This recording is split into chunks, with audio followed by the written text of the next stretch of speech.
Hi hello नमस्कार सगळ्यांना। तर रोज रोज काय व्हिडिओ टाकायचा हा खूप मोठा प्रश्न असतो मला। तर आज जरा मूड चेंज झालाय माझा, तर किचन दाखवते। म्हणजे मला थोडेसे किचन मध्ये साफसफाई करायचा मूड आलाय आज, आणि माझा एक महिना दीड महिन्यातून चालूच असतं। त्यासाठी बघा हे सगळं डब्यातलं सामान काढून असं किचनवर ठेवायला लागतं, आणि बघा किती पसारा होतो। भांडे वगैरे घासायचे ठरलं ना किचन, तरी फक्त मांडणीवरचेच भांडे काढलेत, ट्रॉलेनवरचं काहीच काढलं नाहीये। तरी बघा किती पसारा झाला, आणि वरती डबे घासून ठेवलेत, वरती शिफ्ट केलेत मी, कारण ट्रॉलेनमध्ये ना भरपूर दाटी होती, त्याच्यामुळे म्हणलं आता मोठे मोठे डबे वरतीच ठेवते। बघा मी आज हॉलमध्ये भांडे घासून ठेवायला लागतात। गावाकडे कसं वाट्यावर मस्त उन्हात पालते घालता येतात, पण आज फॅन लावून मग मी असे पालते घालून ठेवते।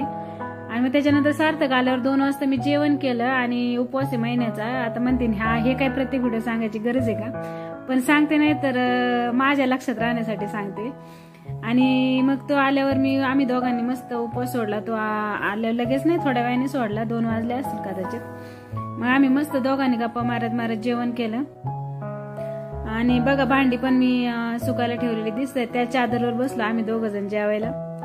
जेवणात विशेष काय नव्हतं, सोयाबीनची भाजी होती, भात आणि थोडंसं वरण होतं तिखट। आणि उपवास असल्यामुळे एकच वेळ जेवायचं असल्यामुळे मला जेवायला नाही का व्यवस्थितच बनवायला लागतं, कारण दुपारी फक्त 1 वेळेस जेवते मी, आणि त्याच्यानंतर डायरेक्ट दुसऱ्या दिवशी जेवते 1 वाजता त्याच्यामुळं।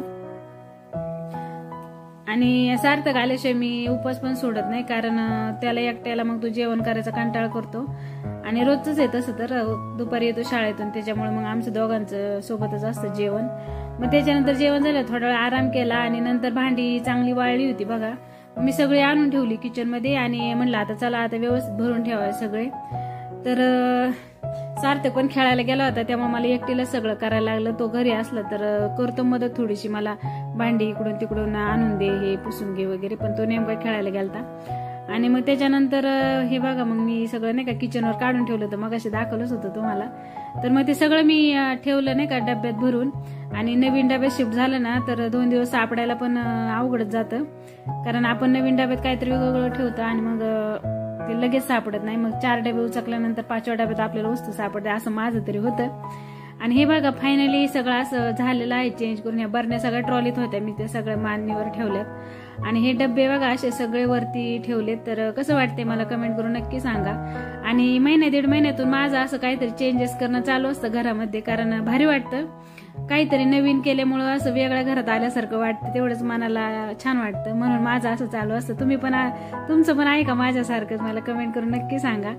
तर बघा मग फायनली सगळं आवरून झाल्यानंतर खूपच जमल्यासारखं झालं होतं, आणि मग मी मस्त आंघोळ केली, फ्रेश झाले, कपडे चेंज केले, कारण त्या धुळीने ना मला धुळीची अलर्जी असल्यामुळे ना मला ना लगेच शिंकायला चालू होत्या। त्यामुळे मी असं काही काम केलं ना की मला आंघोळ केल्याशिवाय पर्याय नसतो, मला सगळे कपडे अंगावरचे ते धुळीचे सगळे बदलून आंघोळ करून स्वच्छ कपडे घालायला लागतात।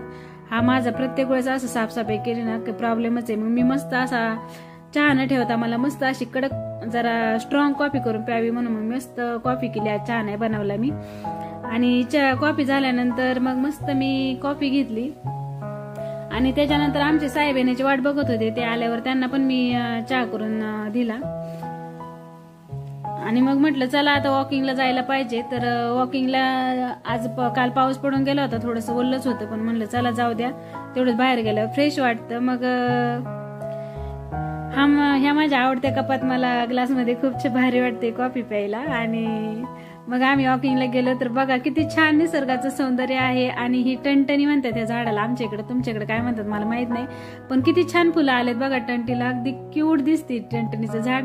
आणि या मुगाला शेंगा आल्यात, काही ठिकाणी ना मुगाला मुगी पण म्हणतात, तर माझ्या माहेरी मूग म्हणतो आम्ही, आणि इकडे सासरी मुगी म्हणतात याला। तर ह्या मुगाला बघा शेंगा आल्यात, आणि एवढ्या शेंगा नाहीयेत, थोडाच फार रोग पडल्यासारखं झालंय। आणि ज्वारीला पण मस्त फुलं आलंय बघा, किती छान दिसते।